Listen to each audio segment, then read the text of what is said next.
ఓం శాంతి 9/5/2024 మధురమైన పిల్లలు, అత్యంత కఠినమైన రోగం ఎవరో ఒకరి నామరూపాల్లో చిక్కుకోవడం. అంతర్ముఖులుగా అయి ఈ రోగాన్ని చెక్ చేసుకోండి మరియు దీన్నుండి ముక్తులుగా అవ్వండి. ప్రశ్న: నామరూపాల రోగాన్ని సమాప్తం చేయడానికి యుక్తి ఏమిటి? దీని వలన ఏ నష్టాలు కలుగుతాయి? జవాబు: నామరూపాల రోగాన్ని సమాప్తం చేయడానికి ఒక్క తండ్రితో సత్యాతి సత్యమైన ప్రేమను పెట్టుకోండి. స్మృతి చేసే సమయంలో బుద్ధి భ్రమిస్తూ ఉంటే, దేహదారుల వైపుకు వెళ్తూ ఉంటే తండ్రికి సత్యాతి సత్యంగా వినిపించండి. సత్యం చెప్పినట్లయితే తండ్రి క్షమిస్తారు. సర్జన్ నుండి రోగాన్ని దాచిపెట్టకండి. బాబాకు వినిపించటం వలన అప్రమత్తం అవుతారు. బుద్ధి ఎవరి నామరూపాల్లోనైనా చిక్కుకుని ఉన్నట్లయితే తండ్రితో బుద్ధి జోడించబడదు. వారు సర్వీస్కు బదులుగా డిసర్వీస్ చేస్తారు, తండ్రిని నిందింపజేస్తారు. ఇటువంటి నిందకులు ఎంతో కఠినమైన శిక్షకు పాత్రులవుతారు. ఓం శాంతి. ఇప్పుడు ప్రతి ఒక్కరికి తండ్రి నుండి వారసత్వం లభిస్తుంది అని పిల్లలకు తెలుసు. సోదరునికి సోదరుని ద్వారా ఎప్పుడు వారసత్వం లభించదు. అంతేకాక సోదరుడైనా లేక సోదరి అయినా వారికి ప్రతి ఒక్కరి అవస్థను గురించి తెలీదు. అన్ని సమాచారాలు బాప్దాదా వద్దకు వస్తాయి. ఇది ప్రాక్టికల్ విషయము. ప్రతి ఒక్కరూ స్వయాన్ని చూసుకోవాలి. నేను ఎంతవరకు స్మృతి చేస్తున్నాను? ఎవరి నామరూపాల్లోనైనా ఎంతవరకు చిక్కుకుని ఉన్నాను? ఆత్మనైన నా యొక్క వృత్తి ఎక్కడెక్కడి వరకు వెళ్తుంది? ఆత్మకే స్వయం తెలుసు. స్వయాన్ని ఆత్మగానే భావించవలసి ఉంటుంది. నా వృత్తి ఒక్క శివబాబా వైపుకే వెళ్తుందా లేక ఇంకెవరి నామరూపాల వైపుకైనా వెళ్తుందా? ఎంత వీలైతే అంత స్వయాన్ని ఆత్మగా భావిస్తూ ఒక్క తండ్రిని స్మృతి చేయాలి. మిగిలిన వాటినన్నింటినీ మర్చిపోతూ ఉండాలి. తమ హృదయాన్ని ప్రశ్నించుకోవాలి. నా హృదయం ఒక్క తండ్రి వైపు తప్ప ఇంకెటువైపుకు భ్రమించడం లేదు కదా? ఎక్కడైనా వ్యాపార వ్యవహారాల వైపుకు లేక గృహస్థ వ్యవహారం వైపుకు, మిత్ర సంబంధీకులు మొదలైన వారి వైపుకు బుద్ధి వెళ్లడం లేదు కదా? అంతర్ముఖులుగా చెక్ చేసుకోవాలి. ఎప్పుడైతే ఇక్కడికొచ్చి కూర్చుంటారో అప్పుడు మిమ్మల్ని మీరు చెక్ చేసుకోవాలి. ఇక్కడ ఎవరో ఒకరు ఎదురుగా యోగంలో కూర్చుంటారు. వారు కూడా శివబాబానే స్మృతి చేస్తూ ఉంటారు. వారు తమ పిల్లలను స్మృతి చేస్తారని కాదు. స్మృతి అయితే శివబాబానే చేయాలి. ఇక్కడైతే శివబాబా స్మృతిలోనే కూర్చున్నారు. ఇక్కడ కళ్ళు తెరిచి కూర్చుని ఉన్నా లేక కళ్ళు మూసుకుని కూర్చుని ఉన్నా ఇదైతే బుద్ధి ద్వారా అర్థం చేసుకోవాల్సిన విషయం. బాబా ఏం అర్థం చేయిస్తారు అని తమ హృదయాన్ని ప్రశ్నించుకోవాలి. మనమైతే ఒక్కరినే స్మృతి చేయాలి. ఇక్కడెవరైతే కూర్చుంటారో వారు ఒక్క శివబాబా స్మృతిలోనే ఉంటారు. వారు మిమ్మల్ని చూడరు. ఎందుకంటే వారికి ఎవరి అవస్థను గురించి తెలియనే తెలీదు. ప్రతి ఒక్కరి సమాచారం తండ్రి వద్దకు వస్తుంది. ఏ పిల్లలు మంచివారో, ఎవరి లైన్ క్లియర్గా ఉందో వారికి తెలుసు. వారి బుద్ధియోగం ఇంకెటువైపుకు వెళ్లదు. అలా బుద్ధియోగం భ్రమించేవారు కూడా కొందరుంటారు. మళ్లీ మురళి వినడం ద్వారా వారు మారుతూ ఉంటారు కూడా. నేను చేస్తుంది పొరపాటు, నా దృష్టి వృత్తి నిజానికి తప్పుగా ఉండేది, ఇప్పుడిక దాన్ని సరిచేసుకోవాలి అని భావిస్తారు. చెడు వృత్తిని వదిలేయాలి. ఇది తండ్రి అర్థం చేయిస్తున్నారు. ఇలా సోదరులకు అర్థం చేయించలేరు. వీరి దృష్టి వృత్తి ఎలా ఉంది అన్నది తండ్రే చూస్తారు. తండ్రికి అందరూ తమ హృదయం యొక్క స్థితిగతులను గురించి వినిపిస్తారు. శివబాబాకు చెప్పినప్పుడు ఈ దాదా కూడా అర్థం చేసుకుంటారు. ప్రతి ఒక్కరూ వినిపించడం ద్వారా, వారిని చూడటం ద్వారా కూడా అర్థం చేసుకుంటారు. దాదా ఎప్పటి వరకైతే వినరో అప్పటి వరకు వీరేం చేస్తున్నారు అన్నది వారికేం తెలుస్తుంది.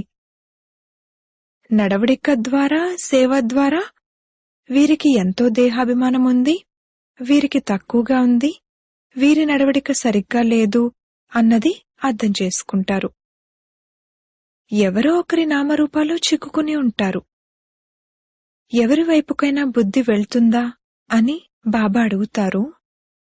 కొందరు స్పష్టంగా చెప్తారు, మరికొందరు నామరూపాల్లో ఎంతగా చిక్కుకుని ఉన్నారంటే దాని కారణంగా వారసలు చెప్పనే చెప్పరు. వారు తమను తామే నష్టపరుచుకుంటారు. తండ్రికి తెలియచేయడం ద్వారా వారు క్షమించబడతారు, మళ్లీ భవిష్యత్తు కోసం కూడా సంభాళించుకుంటారు. తమ వృత్తి గురించి సత్యంగా చెప్పని వారు ఎందరో ఉన్నారు. వారికి సిగ్గుగా అనిపిస్తుంది. ఎవరైనా ఏదైనా తప్పుడు పని చేసినప్పుడు సర్జన్కు చెప్పరు, కాని అలా దాచిపెట్టడం వలన ఆ రోగం ఇంకా వృద్ధి చెందుతుంది. ఇక్కడ కూడా అలాగే ఉంది. తండ్రికి తెలియజేయడం ద్వారా తేలిగ్గా అవుతారు, లేదంటే అది లోపల ఉండడం వలన భారీగా ఉంటారు. తండ్రికి తెలియజేయడం ద్వారా మళ్లీ ఇంకెప్పుడూ అలా చెయ్యరు. భవిష్యత్తులో తమ విషయంలో తాము అప్రమత్తంగా కూడా ఉంటారు. ఒకవేళ బాబాకు చెప్పకపోతే ఆ రోగం వృద్ధి చెందుతూ ఉంటుంది. వీరు ఎంతో సేవాదారులు అని తండ్రికి తెలుసు. వీరి అర్హత ఎలా ఉంది, సేవలో కూడా ఎలా ఉంటున్నారు, ఎవరిని పట్టుకుని వేలాడడం లేదు కదా అని ప్రతి ఒక్కరి జన్మపత్రిని చూస్తారు. అప్పుడు వారిపై అంతటి ప్రేమను ఉంచుతారు, ఆకర్షిస్తారు. కొందరైతే చాలా మంచి సేవను చేస్తారు. వారి బుద్ధియోగం ఎప్పుడూ ఎటువైపుకు వెళ్లదు. అయితే ఇంతకు ముందు వెళ్లేది, ఇప్పుడు అప్రమత్తంగా ఉన్నారు. వారు చెప్తారు, బాబా, ఇప్పుడు నేను అప్రమత్తంగా ఉన్నాను. ఇంతకుముందు ఎన్నో పొరపాట్లు చేసేవాణ్ణి. దేహాభిమానంలోకి రావడం వల్ల పొరపాట్లే జరుగుతాయని అర్థం చేసుకుంటారు. అప్పుడిక పదవి అయితే భ్రష్టమైపోతుంది. ఎవ్వరికీ తెలియకపోయినా సరే పదవి అయితే తప్పకుండా భ్రష్టమైపోతుంది. ఇందులో హృదయం యొక్క స్వచ్ఛత ఎంతో కావాలి. అప్పుడే ఉన్నత పదవిని పొందుతారు. వారి బుద్ధిలో ఎంతో స్వచ్ఛత ఉంటుంది. ఈ లక్ష్మీనారాయణల ఆత్మలో ఎంతో స్వచ్ఛత ఉంటుంది కదా. అందుకే వారు ఉన్నత పదవిని పొందారు. వీరి వృత్తి నామరూపాల వైపు ఉంది. వీరు దేహీ అభిమానులుగా ఉండడం లేదు. ఆ కారణంగా పదవి కూడా తగ్గిపోతూ వచ్చింది అని కొందరి విషయంలో భావించడం జరుగుతుంది. రాజు నుండి మొదలుకొని ప్రజల వరకు నంబర్వార్ పదవులైతే ఉన్నాయి కదా. ఇలా ఎందుకు జరుగుతుంది? ఇది కూడా అర్థం చేసుకోవాలి. నంబర్వారుగా అయితే తప్పకుండా అవుతారు. కళలు తగ్గిపోతూనే ఉంటాయి. ఎవరైతే 16 కళల సంపూర్ణులుగా ఉంటారో వారు తర్వాత 14 కళలోకి వచ్చేస్తారు. ఈ విధంగా కొద్ది కొద్దిగా తగ్గుతూ తగ్గుతూ కళలు తప్పకుండా దిగిపోతాయి. 14 కళలున్నా మంచిదే, కాని తర్వాత వామ మార్గంలోకి దిగిపోవడంతో వికారులుగా అయిపోతారు. ఆయుష్ కూడా తగ్గిపోతుంది. అప్పుడిక రజో తమోగుణిగా అవుతూ ఉంటారు. తగ్గిపోతూ తగ్గిపోతూ పాతబడుతూ ఉంటారు. ఆత్మ శరీరంతో పాతబడుతూ ఉంటుంది. ఈ జ్ఞానమంతా ఇప్పుడు పిల్లలైన మీలో ఉంది. ఏ విధంగా 16 కళల నుండి దిగుతూ దిగుతూ మళ్లీ మనుషులుగా అయిపోతారు అనేది మీకు తెలుసు.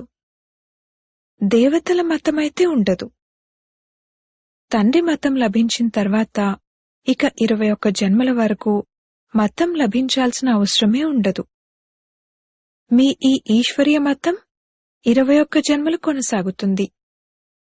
మళ్ళీ ఎప్పుడైతే రావణ రాజ్యం వస్తుందో అప్పుడు మీకు రావణుడి మతం లభిస్తుంది. దేవతలు వామ మార్గంలోకి వెళ్తారు అని చూపిస్తారు కూడా. ఇతర ధర్మాల వారిలో ఇటువంటి విషయం ఉండదు. దేవతలు ఎప్పుడైతే వామ మార్గంలోకి వెళ్తారో అప్పుడు ఇతర ధర్మాల వారు వస్తారు. తండ్రి అర్థం చేయిస్తారు, పిల్లలు, ఇప్పుడైతే మీరు తిరిగి వెళ్ళాలి. ఇది పాత ప్రపంచం. డ్రామాలో ఇది కూడా నా పాత్ర. పాత ప్రపంచాన్ని కొత్తగా తయారు చేయాలి. ఇది కూడా మీరర్థం చేసుకుంటారు. ప్రపంచంలోని మనుష్యమాత్రులకు ఏమీ తెలీదు. మీరు ఎంతో అర్థం చేయిస్తారు. అయినా కాని కొందరు మంచి అభిరుచిని చూపిస్తారు, కొందరైతే తమ మతాన్నే ఇస్తూ ఉంటారు. ఈ లక్ష్మీనారాయణలున్నప్పుడు పవిత్రత, సుఖశాంతులన్నీ ఉండేవి. పవిత్రతకు సంబంధించిందే ముఖ్యమైన విషయం. సత్యుగంలో దేవతలు పవిత్రంగా ఉండేవారని మనుషులకు తెలీదు.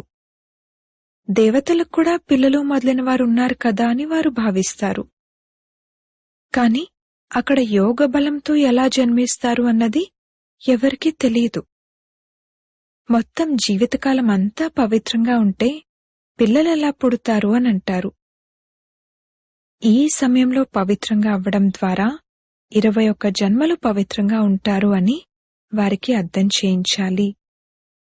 అనగా శ్రీమతంపై మనం నిర్వికారి ప్రపంచాన్ని స్థాపన చేస్తున్నాము. శ్రీమతం ఒక్క తండ్రిదే. మనుషుల నుండి దేవతలుగా తయారు చేయడానికి భగవంతునికి ఎంతో సమయం పట్టదు అన్న గాయనం కూడా ఉంది. ఇప్పుడు అందరూ మనుషులుగా ఉన్నారు, తర్వాత దేవతలుగా అవుతారు.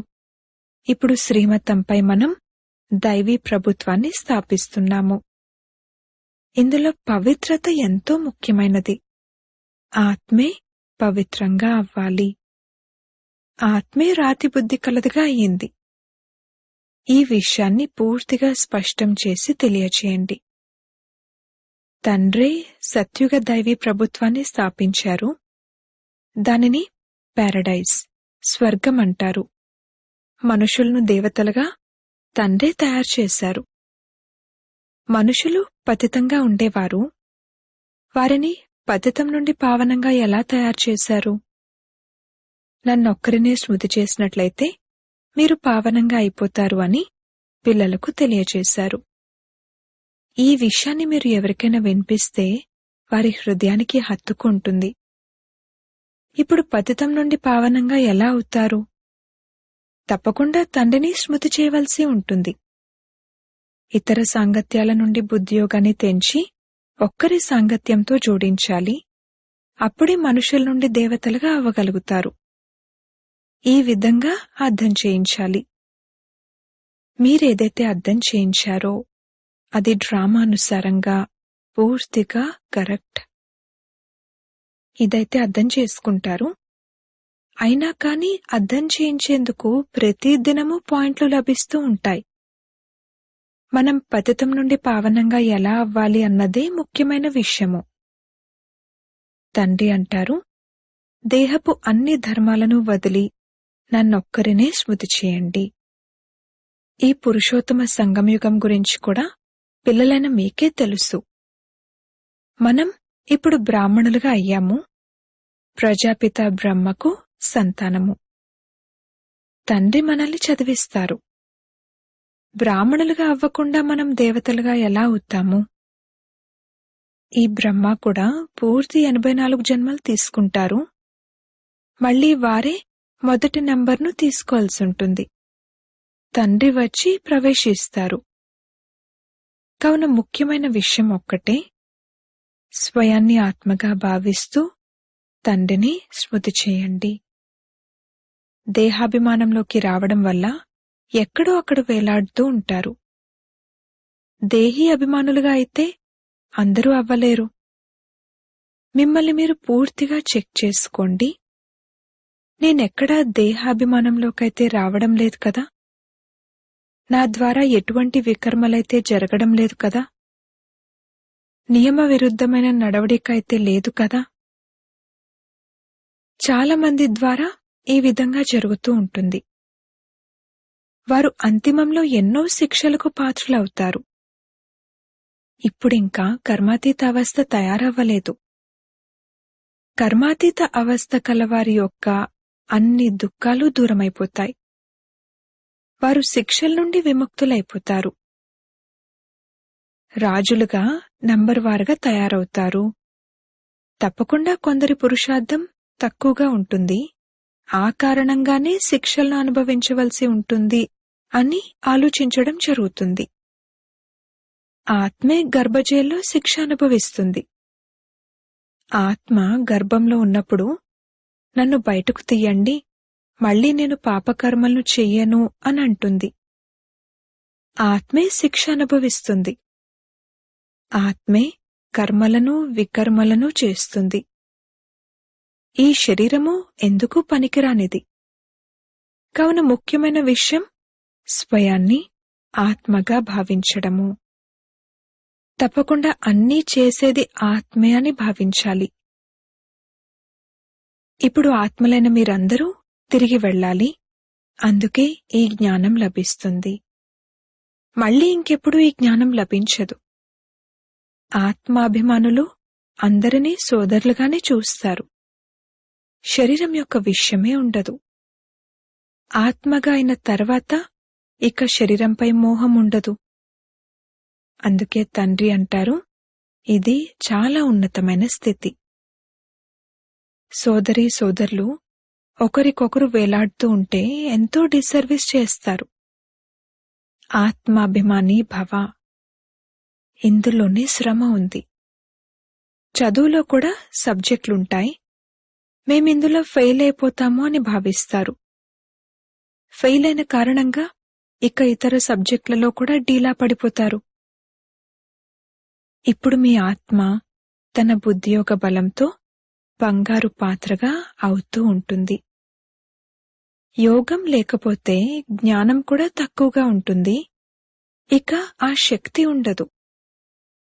యోగం యొక్క పదును ఉండదు. ఇది డ్రామాలో రచింపబడి ఉంది. పిల్లలు తమ అవస్థను ఎంతగా పెంచుకోవాలి అనేది బాబా అర్థం చేయించారు.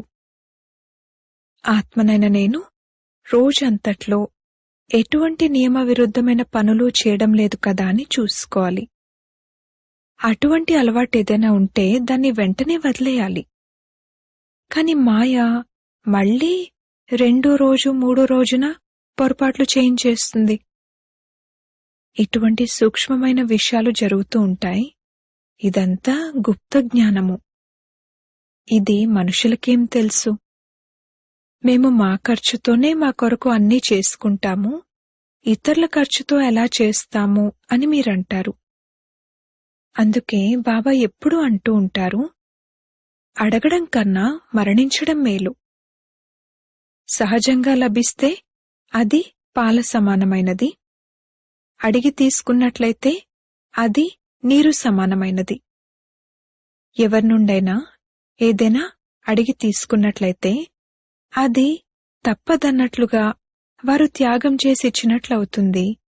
అందుకే అది నీరైపోతుంది. ఎవరినుండైనా ఏదైనా లాక్కుని తీసుకుంటే అది రక్తం సమానము. కొందరు చాలా విసిగిస్తారు. అప్పు తీసుకుంటే అది రక్త సమానమైపోతుంది. అప్పు తీసుకోవాల్సిన అవసరమేమీ లేదు. దానమిచ్చి మళ్లీ తిరిగి తీసుకుంటే ఆ విషయంలో కూడా హరిశ్చంద్రుని ఉదాహరణ ఉంది. అలా కూడా చేయకండి. మీక్కూడా ఉపయోగపడేలా ఒక భాగం తీసిపెట్టుకోండి. పిల్లలు ఎంత పురుషార్థం చేయాలంటే ఇక అంతిమంలో ఒక్క తండ్రి స్మృతే ఉండాలి, మరియు స్వదర్శన్ చక్రం కూడా స్మృతి ఉండాలి. అప్పుడే ప్రాణాలు తనువు నుండి పోవాలి. అప్పుడే చక్రవర్తి రాజులుగా అవ్వగలుగుతారు. చివర్లో స్మృతి చేయగలుగుతాంలే, ఆ సమయం కల్లా అటువంటి అవస్థ తయారైపోతుంది అని కూడా కాదు. అలా అవ్వదు. ఇప్పట్నుండే పురుషార్థం చేస్తూ చేస్తూ ఆ అవస్థను అంతిమం కల్లా సరిచేసుకోవాలి. చివరి సమయంలో వృత్తి ఇంకెటువైపుకో వెళ్లిపోవడం అనేది జరగకూడదు. స్మృతి చేయడం ద్వారానే పాపాలు అంతమవుతూ ఉంటాయి. పవిత్రత విషయంలోనే శ్రమ ఉంది అని పిల్లలైన మీకు తెలుసు. చదువులో అంతటి శ్రమ లేదు. ఈ విషయంలో పిల్లలు మంచి ధ్యాసను ఉంచాలి. అందుకే బాబా అంటారు, ప్రతిరోజు మిమ్మల్ని మీరు ప్రశ్నించుకోండి, నేను ఎటువంటి నియమ విరుద్ధమైన పనులను చేయడం లేదు కదా, నామరూపాల్లోనైతే చిక్కుకోవడం లేదు కదా, ఎవరినైనా చూసి పిచ్చివానిలా ఆకర్షితమైపోవడం లేదు కదా, కర్మేంద్రియాలతో ఎటువంటి నియమ విరుద్ధమైన పనులను చేయడం లేదు కదా, పాత పతిత శరీరంపై ఏమాత్రమూ ప్రేమ ఉండకూడదు. అది కూడా దేహాభిమానమే అవుతుంది. అనాసక్తులుగా ఉండాలి. సత్యమైన ప్రేమ ఒక్కరితోనే ఉండాలి. మిగిలిన వారందరి పట్ల అనాసక్తమైన ప్రేమ ఉండాలి. పిల్లలు మొదలైన వారు ఉన్నా కానీ ఎవ్వరి పట్ల ఆసక్తి ఉండకూడదు. ఇవేవైతే చూస్తున్నామో ఇవన్నీ అంతమైపోతాయని తెలుసు. అందుకే వాటిపై నుండి ప్రేమ తొలగిపోతుంది. ఒక్కరిపైనే ప్రేమ ఉండాలి. మిగిలిన వారిపైన నామమాత్రంగా అనాసక్తంగా ఉండాలి. అచ్చా, మధురాతి మధురమైన సిక్కిలదే పిల్లలకు మాతాపిత బాప్దాదాల ప్రియ స్మృతులు మరియు గుడ్ మార్నింగ్. ఆత్మిక పిల్లలకు ఆత్మిక తండ్రి నమస్తే. ధారణ కొరకు ముఖ్య సారము. మొదటి పాయింట్, మీ వృత్తిని చాలా శుద్ధంగా పవిత్రంగా తయారు చేసుకోవాలి. ఎటువంటి నియమ విరుద్ధమైన తప్పుడు పనులను చేయకూడదు. చాలా చాలా అప్రమత్తంగా ఉండాలి. బుద్ధిని ఎక్కడా వేలాడనివ్వకూడదు. రెండవ పాయింట్, సత్యమైన ప్రేమను ఒక్క తండ్రి పట్ల ఉంచాలి. మిగిలిన వారందరి పట్ల అనాసక్తమైన నామమాత్రపు ప్రేమ ఉండాలి. ఎటువంటి ఆత్మాభిమాని స్థితిని తయారు చేసుకోవాలంటే శరీరం పట్ల కూడా మోహం ఉండకూడదు. వరదానము. స్వరాజ్య సంస్కారాల ద్వారా భవిష్య రాజ్యాధికారాన్ని ప్రాప్తి చేసుకునే భాగ్యశాలి ఆత్మా భవ. బహుకాలపు రాజ్యాధికారులుగా అయ్యే సంస్కారాలు బహుకాలము భవిష్య రాజ్యాధికారులుగా చేస్తాయి. ఒకవేళ పదే పదే వశీభూతులైతే, అధికారులుగా అయ్యే సంస్కారాలు లేకపోతే రాజ్యాధికారుల యొక్క రాజ్యంలో ఉంటారు కానీ రాజ్య భాగ్యం ప్రాప్తించదు. కావున జ్ఞానమనే దర్పణంలో మీ భాగ్యం యొక్క ముఖాన్ని చూడండి. బహుకాలపు అభ్యాసం ద్వారా మీ విశేష సహయోగులైన కర్మచారులను లేక రాజ్య వ్యవహారాలను నడిపించే సహచరులను మీ అధికారంతో నడిపించండి. రాజుగా అవ్వండి. అప్పుడే భాగ్యశాలి ఆత్మ అంటారు. స్లోగన్. సకాష్ ఇచ్చే సేవ చేయడానికి అనంతమైన వైరాగ్య వృత్తిని ఇమర్జ్ చేయండి. ఓం శాంతి.